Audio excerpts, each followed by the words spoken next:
So, thank you. Welcome to MERL, FOLAR. Thank you very much for coming or returning, even. And this is the second talk in FOLAR's series of Who Cares, which is part of MERL's Care series thing. So, we are FOLAR. So, FOLAR, we are friends of the Landscape Archive at Reading, and you'll find more about us on folar.uk on the website, or Helen's got some leaflets to hand out if you fancy joining us, and we'd love you to join us. Essentially, we're friends. We're promoting the Landscape Archive of mostly 20th century designed landscapes. So it's papers, drawings, tree stamps, photos, slides, about all the work, and we want to get this to as wide an audience as possible. And why do we want to do that? Well, because it is just such a fabulous resource, and it's full of ideas and stories, and it's so relevant and important to use it today, although we need barriers to fight barriers about thinking against it. I think one of our speakers today, sitting in the second front row, has already deposited his material on this topic. And the other one we're looking forward to doing so shortly. So, so we're looking in this series, we asked about who cares about the landscape, and we hope that Tony and Colin between them will tell us something more. So our title for today's talk is Contrasting Fortunes, Two High-Value Designed Landscapes in Reading, which we thought choosing Reading sites would be particularly appropriate. So Tony Edwards is a qualified architect. He worked for Sir Basil Spence on Hyde Park Cavalry Barracks, and then worked with other practices undertaking housing design. He has since qualified as a landscape architect and then joined Brian Clouston and Partners, where he became a director and was involved in a variety of schemes, including large-scale reclamation of steelworks, amenity tips, gasworks, new housing, and regeneration of housing estates. Since leaving Clouston, Tony's been responsible for further large-scale master planning projects, residential landscape schemes, business parks, which we'll hear more today, schools and commercial schemes. His practice worked with Michael van Valkenburg from the USA on the whitewater rafting scheme at the Olympics in 2012. And he's done all sorts of other things, and he's a fellow of the Landscape Institute. So the floor is yours. Thank you very much. Thank you. My parents would have loved to have heard that, but you're very impressed. It's nice to be invited by FOLAR to speak at MERL, and let's face it, at my age, it's nice to be invited anywhere, to be honest, really, so that's nice to be here. The lecture should have happened years ago, pre-COVID, and I thought I got away with it, but FOLAR has a professional stalker in the name of Annabel Down, and you say no and you pretend you're not available, but she catches you with a weak moment, and then you find yourself giving in, so here I am. She promised fame for eternity, as this lecture is being recorded, and a generous fee, which I spent on a coffee downstairs. So the terms are irresistible, I suppose. Having spent around 37 years and 195 acres associated with Green Park Project, I think I can say I care about it. Even my sons care about it, as the project fees help me put them through university without much student debt. So they always give it away as they go down the M4. I have about 20 minutes to speak, which seemed a bit daunting looking forward, but then I realised it's only about 45 seconds for every year I've spent on the project. So from that perspective, I'm sure time is going to fly.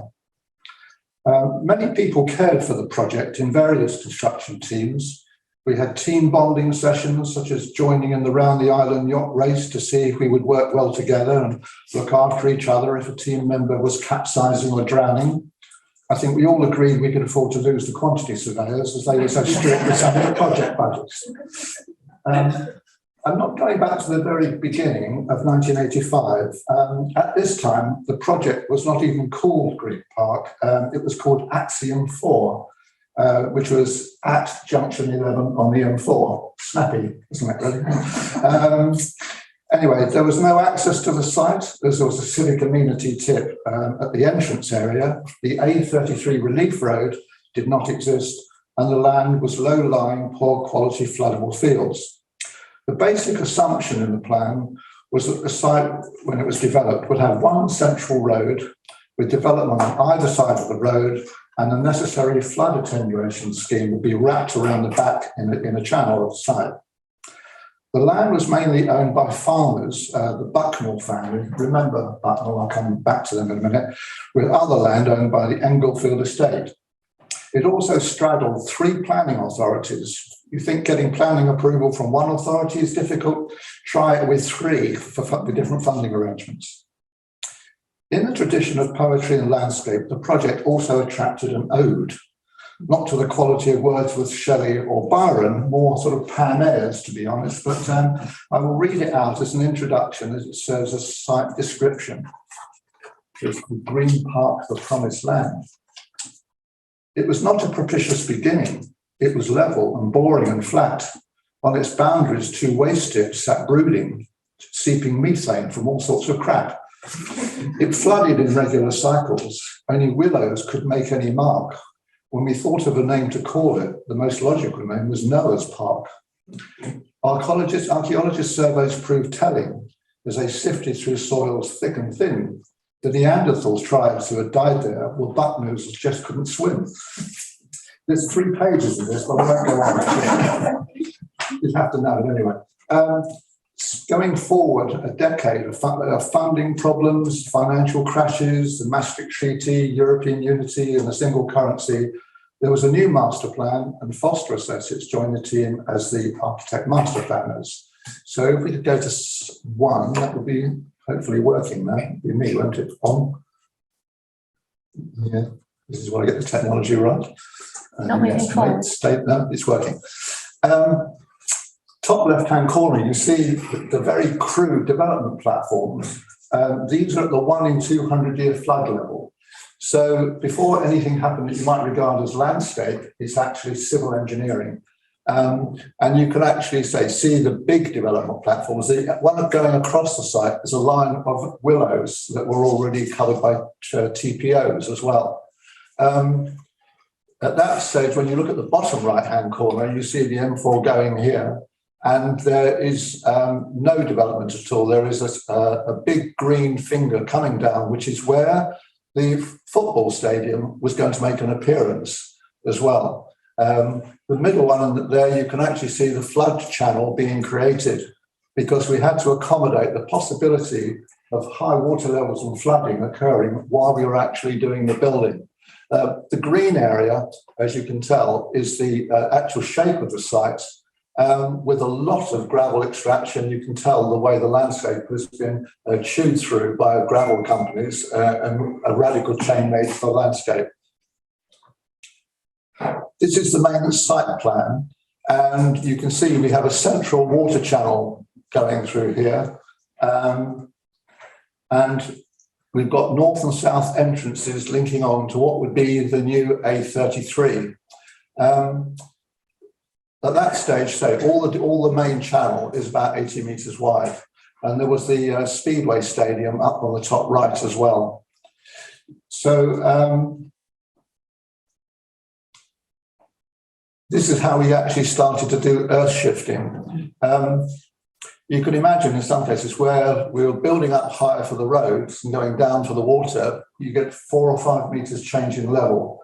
And so the soil was also difficult to manage. We were mixing soils as well. We did a trial area and stuck a lot of trees in to see what happened. And because it was gravel that we were going to be taking out, they just died when the summer started. So we knew we had to improve the soil as well.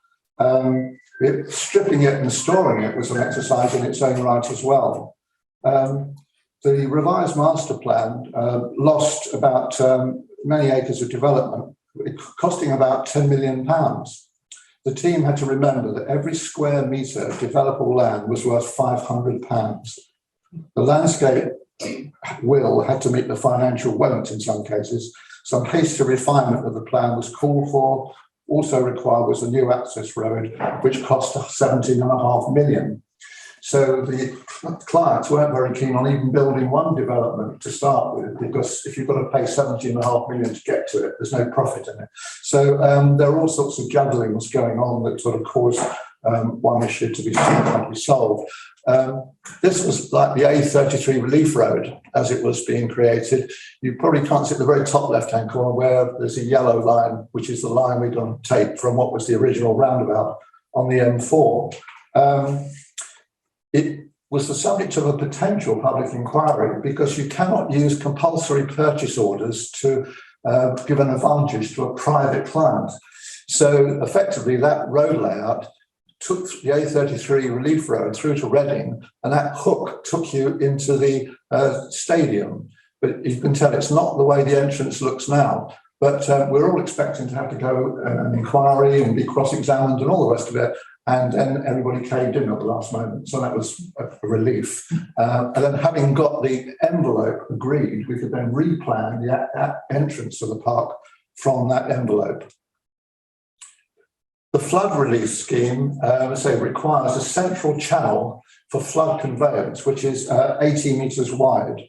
We also had to store flood waters. As you can tell, there's a thing at the bottom corner, the black area there is actually the jet ski lake.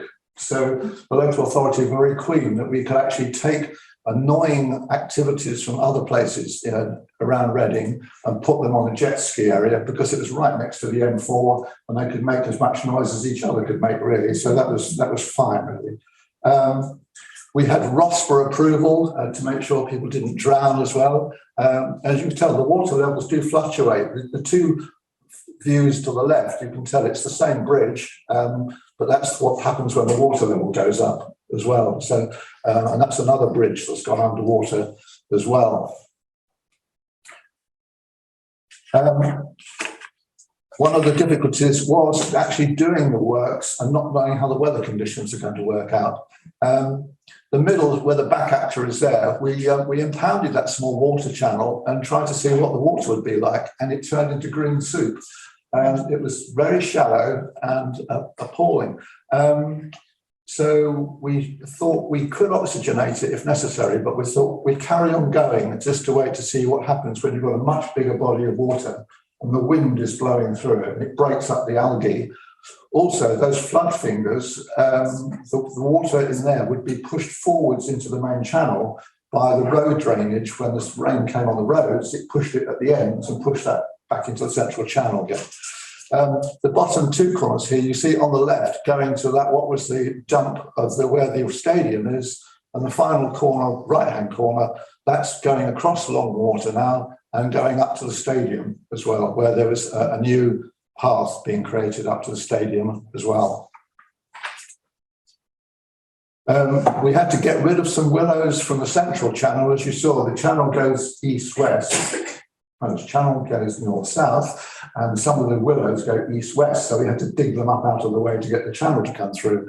And it was amazing. In the middle, you see the willows, the cracked willows, which we just lifted with a bucket and lined them out on another part of the site.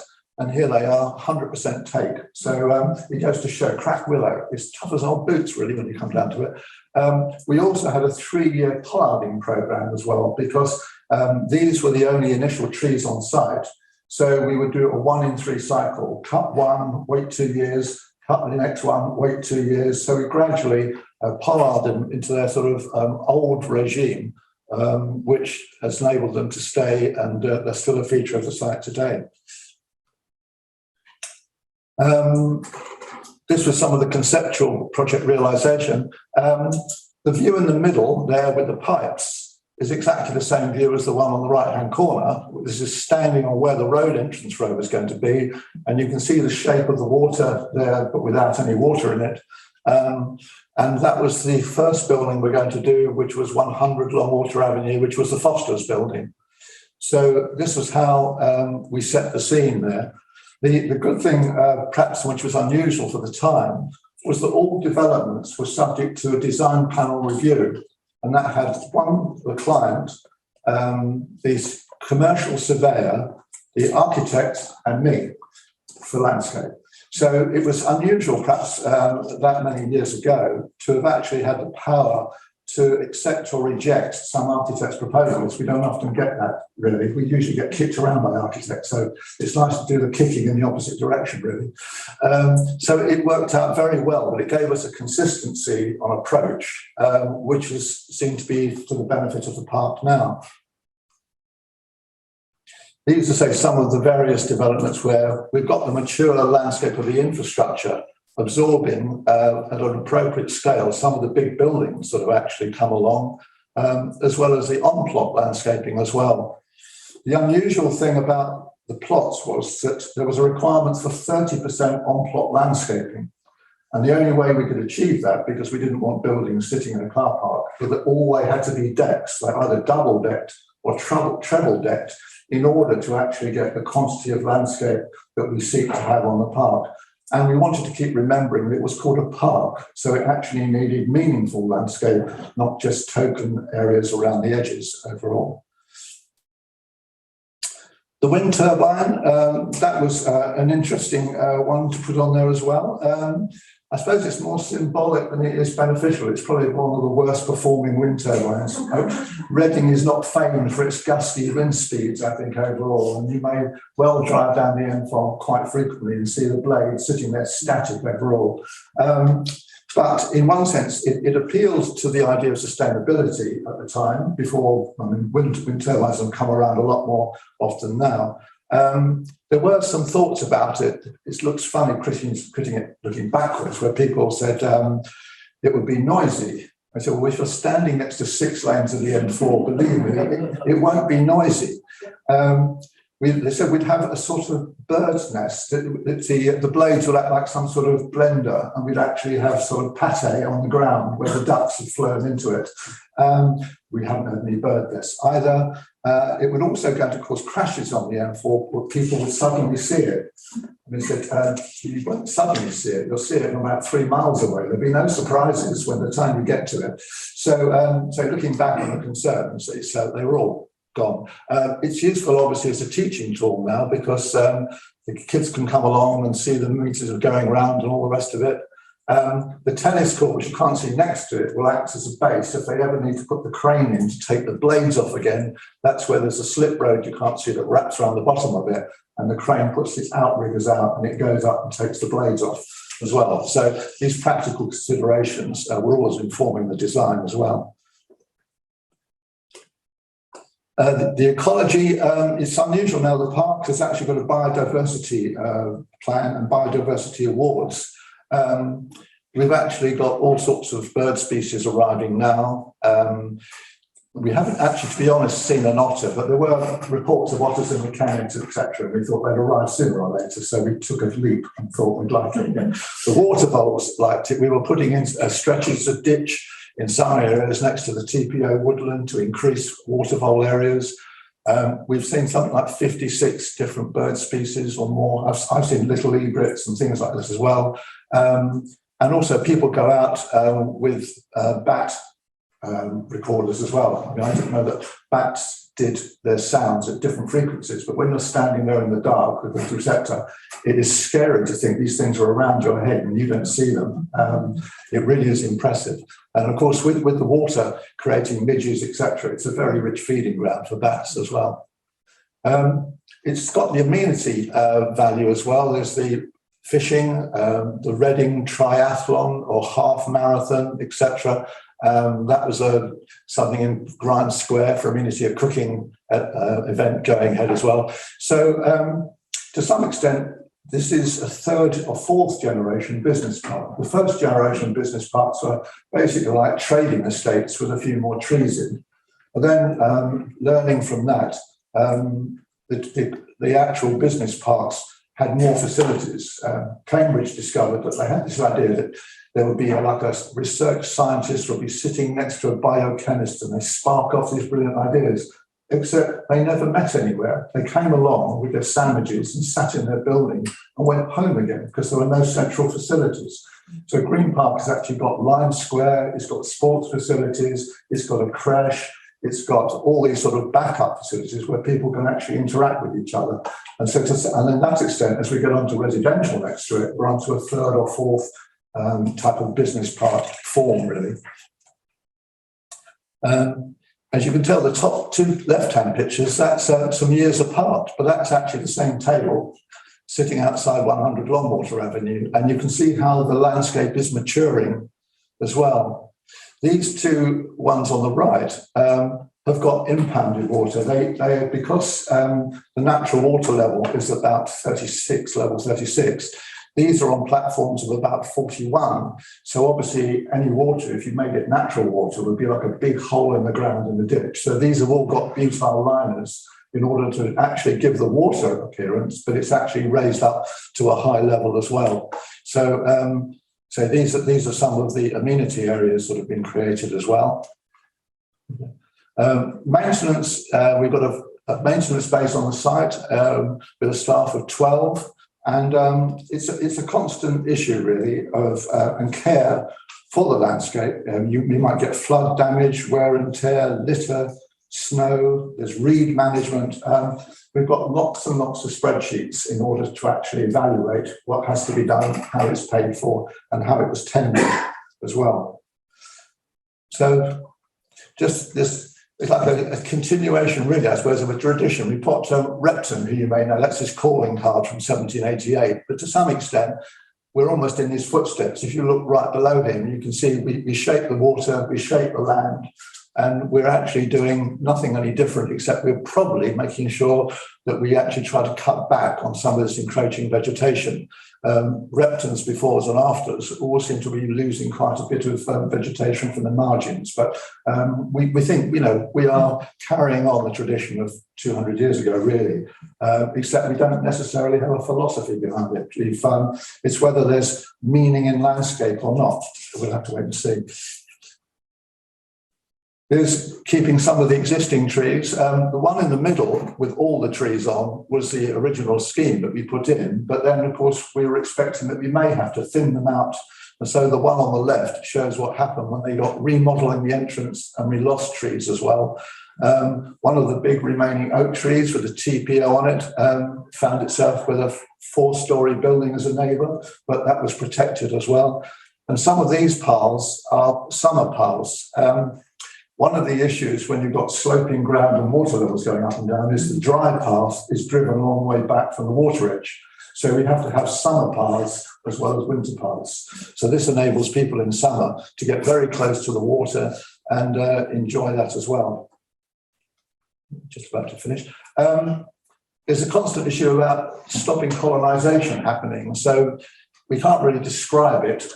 It would take a lot of words to say the third tree down on the left and the path on the right. So you end up doing visualizations with where we're going to put the tree with autumn colour, where we're cutting out a tree so you get a better view. This is just the way it's a regular part of the maintenance to try to keep on control of what would be natural colonisation. To some extent, it's a virtue, I suppose, because it says we've got the right tree in the right place and it's seeding and it's evolving. On the other hand, we do have to remember it's just not a park, it is a business park, and we have to remember people are walking around and we have to provide some of the amenity that's there as well. Sorry, I've gone backwards. We've got Green Park Village now, 750 houses on the other side of what was our main entrance road, Longwater. And the top one on the left was where we were planning for 7,500 houses for Kennet Valley Park, which was effectively taking all the lessons of Green Park and doing it for a few 100,000 acres. There were water meadows, the big lake, which is the sailing lake, we were going to dig out and make it deeper because as the boats tipped up at the moment, their mast stuck into the ground because it was quite shallow. So the logic was go down and make it an even deeper lake, take that material and rebuild some of the land and reshape the landscape. So it was a very far-reaching change in the landscape. But maybe that will happen one day. It's only because Reading has really got nowhere to expand to. It's gone into Erdley, It can't go north. If it still has to find housing land, it may yet have to start looking at these sorts of proposals as well. Berkeley Homes have been doing this one as well, and the station should open this year as well. We've got a new Green Park station, which will enable people to get off there and walk straight towards the stadium as well. So it's still ongoing work. Is that the last one? I think it is. I think it's the next one. Yeah, sorry. But I thought there was one, sorry, on my one, I had one more slide left, but don't worry. The latest buildings have got British Council of Officers Award this year. And so we've still got about 4 plots remaining still to be built out. It is owned by a Singapore conglomerate now, Mapletree. So I've worked on the scheme for 37 years in 4 different practices, and by which time we've also had 4 different owners. So the more it changes, the more I suppose I still get involved in it and get committed to it overall. So we care about it, the staff have all cared about it, anyone who's played a part in it cares about it, and we still care for it through the management and the biodiversity goals that we have as well. So hopefully it will carry on and be an established virtue in Reading. It's got public footpaths running through it.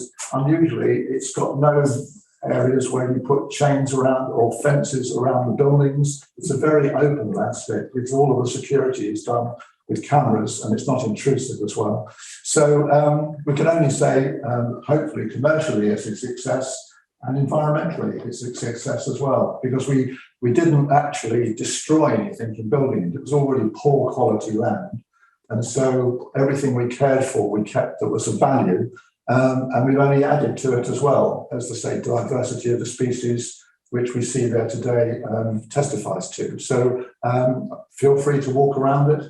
You may get asked if you wander onto a plot by security guys what you're doing, but if you walk around the roads and through the central paths, it's all public paths, so hopefully a public benefit. Thank you. So I'd like to introduce our second speaker, Colin Moore, who is a landscape architect and urban designer and has recently retired, having worked in the landscape industry for 50 years. It's a fantastic achievement. Probably more, actually. So he was an associate of John Kelsey Associates for 6 years, and then senior partner of Moore, Peart and Brooks for 20 years before becoming an independent landscape consultant. Colin is well known, I think he's well known to every landscape architect actually, for his 35 years teaching for the final professional exam and his expertise in construction and maintenance contracts and CDM regulations. He's chair of the JCLI Contracts Forum and also secretary of FOLAR. So, Colin, the floor is yours. Thank you.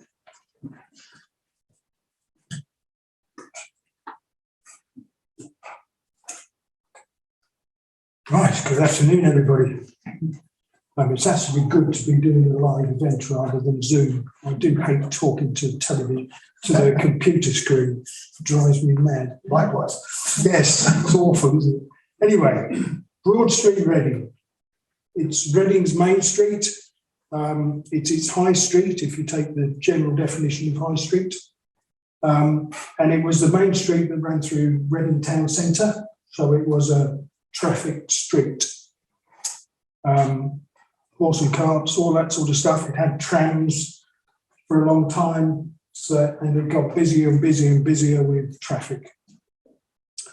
At the left-hand end is Broad Street now, shopping centre, which is near that circular junction at the left. And since 2000, at the right-hand end, there's the Oracle.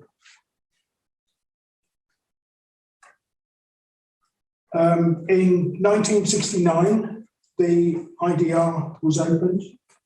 That's the inner distribution road, which takes most of the traffic from the centre.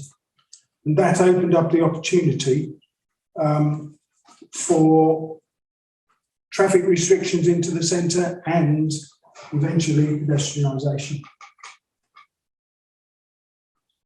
Town Hall Square was successfully pedestrianised first, which was on right-hand side further up. And then in July 1992, Broad Street was pedestrianised. It was temporary at first, then minor revisions to the order, and then permanent a year later. The project's obviously very different to Green Park. This one's on public highway, so anyone can do anything they want as long as it's legal. And a lot of people do things that aren't legal. So, no moving on if you look like me. Whereas if I go into shopping centres, I do tend to get moved on. These days, anyway. Didn't used to. Did when I was younger. And all the work, of course, is funded by taxes. Not the vehicles, but by what we pay to the government. Although some of these projects were funded by the EU. Not anymore, of course. Right, how does this thing work?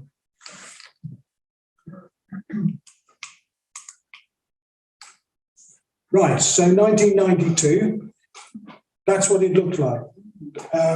The traffic had been taken out. If you want to see pictures with traffic there, go to the internet and you'll find Peter Fieldhouse, who was the town centre manager, showing pictures of the town absolutely full of buses and cars and lorries and everything else. Complete nightmare. And anybody who knew Ken Fieldhouse, Peter was his brother. So Broad Street MERL Shopping Centre is on the left of the top left photo. The neon lights are over the canopy. What was obviously doesn't exist anymore. Helas it's been rebranded John Lewis. It was John Lewis even then. John Lewis took it over in the 50s. But still people call it Helas apparently. Yes? Yes. Oh, I'm glad you know this place. Makes my job easier, doesn't it? But the buses were still in Broad Street East. And you can see the congestion, vast amounts of congestion between the shops and the bus shelters and the road.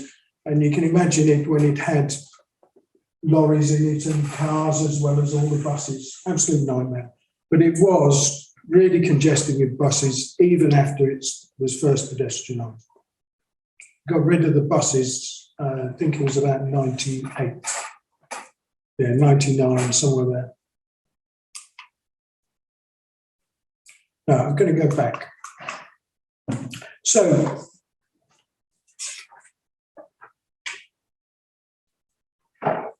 towards the end of 92, the council invited a few landscape practices, I seem to recall it was 4, to enter a limited competition for the redesign of Broad Street, to be submitted in January 93, with a programme for construction of the first phase between July and mid-November 93. So it was a very, very tight programme. And that was to be ready for the Christmas shopping. And that was already committed to by the council to the public. So the programme had to be met. I can remember doing a programme for the submission as part of the competition and drawing the programme and thinking, no, they'll never manage this. Because I put meetings down and I'd actually put them down as every Wednesday for a meeting with the client and once a month for a design team meeting, all the whole thing. And every Wednesday we had the design team meeting or a meeting with the client. Because the client told, right, Wednesday, and chief executive ran the whole thing, just said, put it in your diaries, and all the officers just wrote it in their diaries every Wednesday for a meeting. And we hit the deadline to start on site on time. Anyway, I'm digressing. So that's our submission. It was, the drawing was A1 high, which is about 600 millimetres, and about 3 times the length. of an A1 sheet.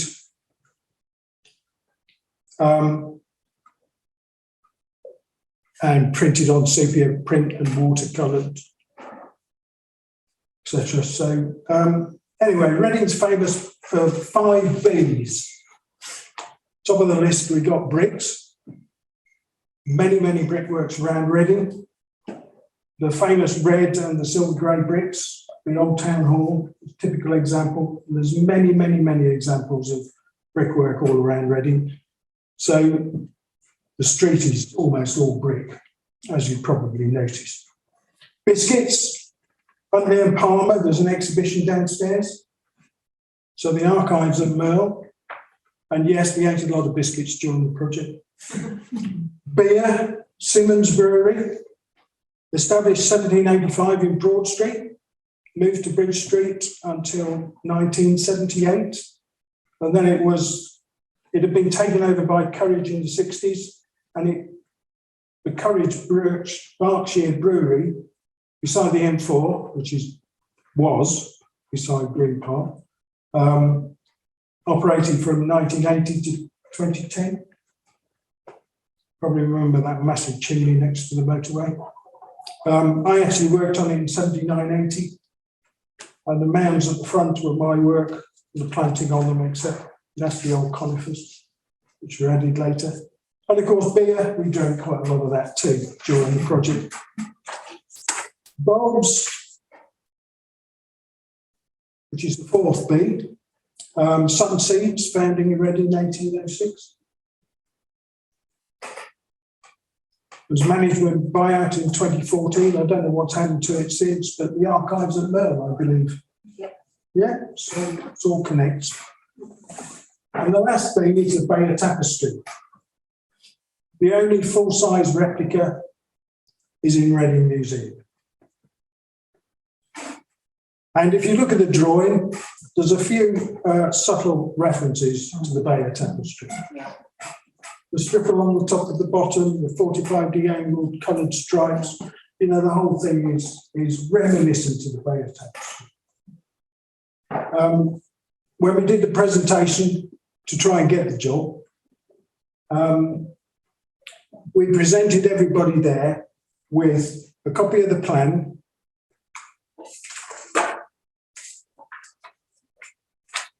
that's high, this long, rolled up, tied with the red ribbon, just like a degree certificate. We took 20 to the presentation, and after we got the job, they asked for another 50. They just all disappeared into the council. They weren't coloured, they were just brown sepia print on those days of die-line printing, of course. So we got the job. Many panicked because we were of the practices that were invited. Most of them were large and medium. We were the small one, the token small practice. We only got on the list because we knew the landscape architect at Reading, and I trained him Part 4, so we could get some work out of my training work. And so we were on the list. We were tiny. At that point, there were just 3 of us in the office, the 3 partners. And we got the phone call saying we got the job, and they said, "Can you do it?" And I said, "Yes." And they said, "Are you sure? Are you big enough?" And yes. Of course we are. Of course we are.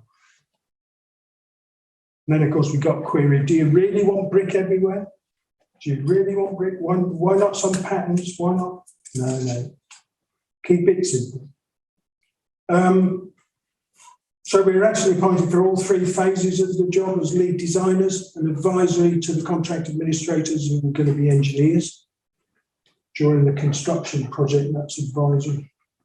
The engineers were appointed by competitive tender. I think they were from the approved lists, or either that or they were term engineers. I think it was approved list. The contractors were appointed by competitive tender, but I think that was term contractors. They each priced it. There's always a problem with contractors that do road work when they do a scheme like this because they haven't got a clue what they're doing. However,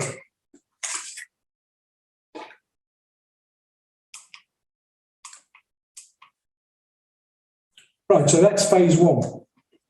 From the what looks like a roundabout at the left side to the middle to where the buses were. This is the bit that's almost totally pedestrianised. There were just delivery vehicles between 6 p.m. and 10 a.m., which is the same now. Blue badge parking at either end, although this end it's no longer there. It's still there at the other end. And yeah, Peter had fun doing this drawing, obviously. But things like there's a bandstand in the middle, which is a circular thing. What we called a bandstand, but it wasn't a real bandstand. We just did the paving for it. And so there's a sketch of quartet on the bandstand and Sophie's Cafe. That's actually in a tram carriage. Oh, yeah. And if you look at the plan, there are lines. Well, at the bottom, there are 3 lines. The 2 upper ones are tram tracks, and there's 2 on the other side. And the kiosks are sort of tram tracks. That obviously didn't happen because they're not there. But crazy ideas packed into the scheme, or not necessarily crazy. Some of them might have been. The canopies on the light columns didn't actually happen either.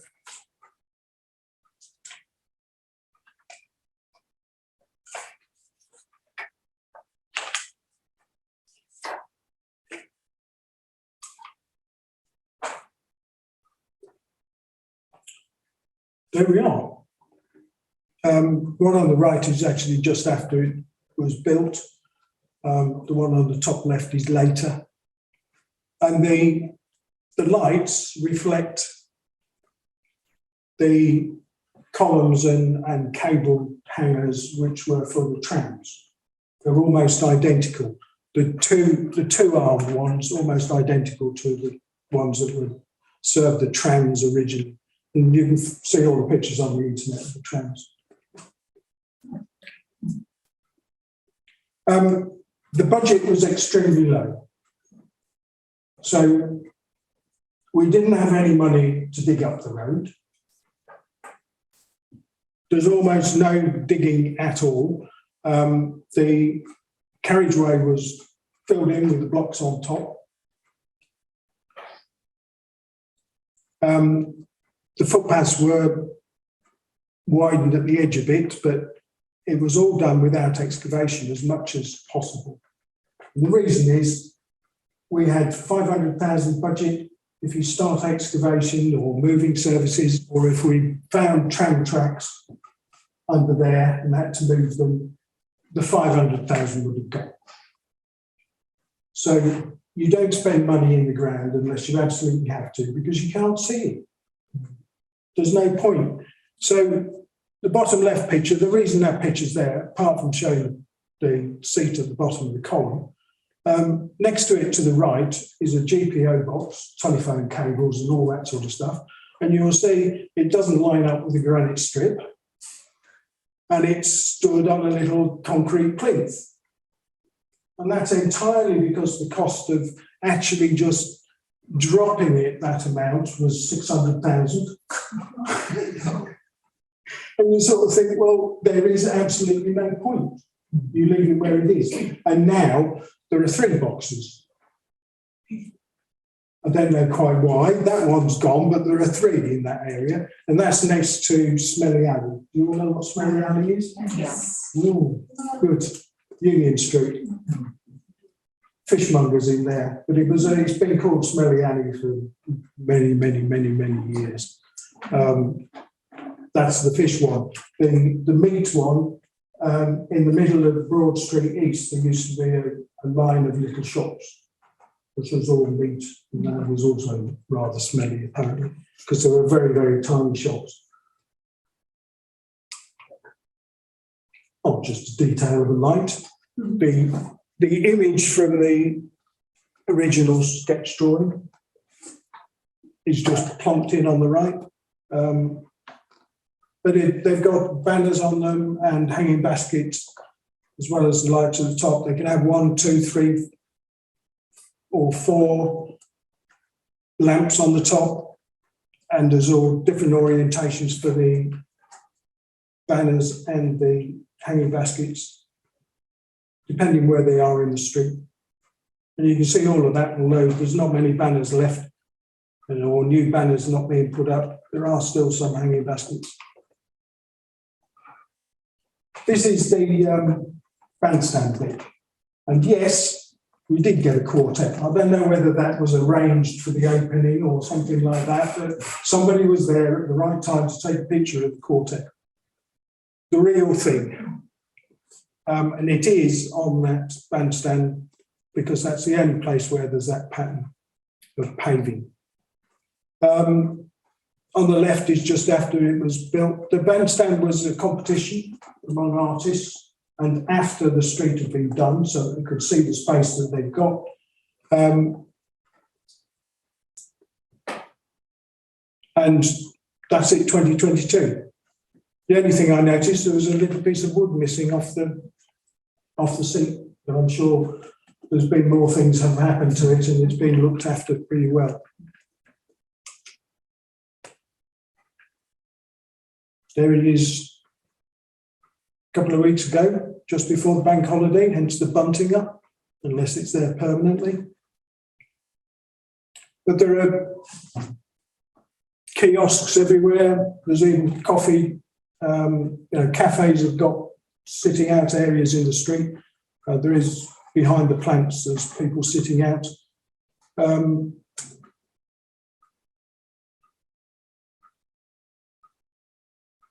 Unfortunately, the trees have been very heavily pollarded. They look awful in the winter.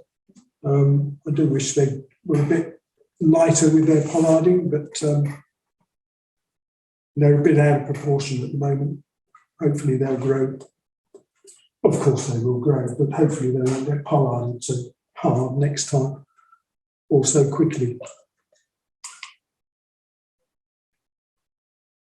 Right, the junction at the left-hand end, which is called, we've always called it Butts Junction, because St Mary's Butts. And St Mary's Butts used to be archery practice outside St Mary's Church in the days when archers were needed to fight at Agincourt and such places. It was a training place for archers, hence the name, the Butts. We called it the Butts Junction, and the design is full of reference to archery. Hence the archery butt as the circle. It's not a roundabout. It confused the engineers that we were proposing a roundabout where there wasn't any room for a roundabout. And the railing also reflects when you get to see the railing. But the key thing about this junction, it was the way we organised it. It was the most dangerous junction in the whole of Berkshire. And it got worse after we did the pedestrian scheme, because people just walked out the end of the pedestrian scheme and got whacked by a bus. So they had to do something about it, and eventually the engineers understood what we were proposing, so they decided to do that. It's a traffic lit junction, 5 phases on the lights. So you get a phase for each arm of the junction. So only one lot of traffic goes at one time. The right-hand arm is just for disabled and the commercial vehicles doing the deliveries and emergency vehicles. So that side of the light only worked if there was somebody sat there trying to come out. So that was an optional phase. And the 5th phase was pedestrians. They can walk anywhere. And that was a long phase. At that time, there was over 100 bus movements through that junction at rush hour per hour. That's an enormous number of bus movements, and the majority of them coming up St Mary's Butts and turning left into Oxford Road, as they still do. Railings and bell bollards restricted the size of the entrance and the exit. You can see all the traffic is held way back where the road is wider. The traffic is held way back from the junction so that things can flow through.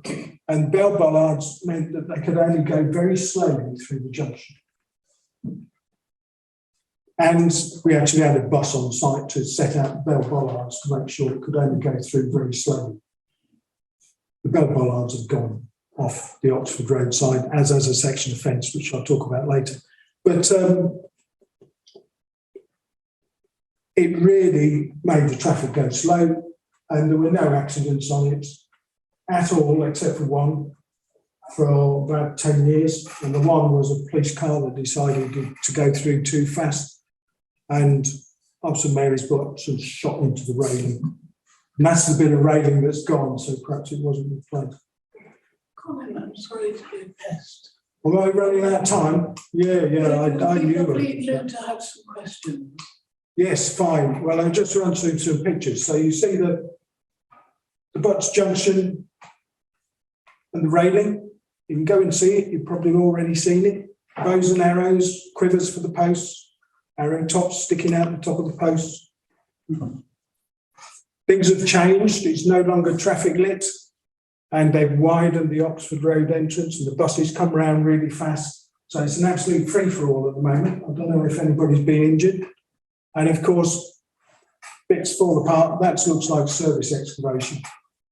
But they do get repaired, otherwise it wouldn't be there at all by now. Or skip some. It's going all over the place. Lost track. You can have some questions on the board. You can have some questions. Yeah. Anyway, I've jumped to phase 3, which is by the Oracle. Design different. The original design was traditional because that was the brief. Client wanted it traditional. Then suddenly you get into the millennium, so he wants the next bit modern, and the Oracle wanted it modern. So it's upgraded a bit. You get the unfortunate contrast of phase 1 light with phase 2 light, or phase 3 lights as it was. That's the Oracle on the top right. So it's a completely sort of different design. It's still got brick and it's still got granite. So it's similar. A few notes about copyright. So I've skipped through loads, haven't I? I don't know quite how I managed it, but I did.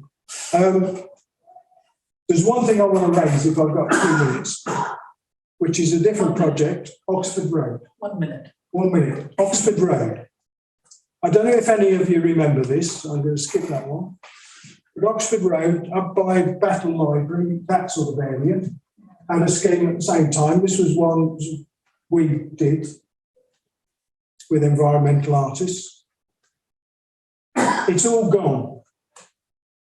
The only bit that's left is the writing, the carved writing, the quotation outside the library. The seats are gone, all the lights gone, all the gateways have gone. The bollards are all black, so the colour scheme's gone. One does wonder why we bothered.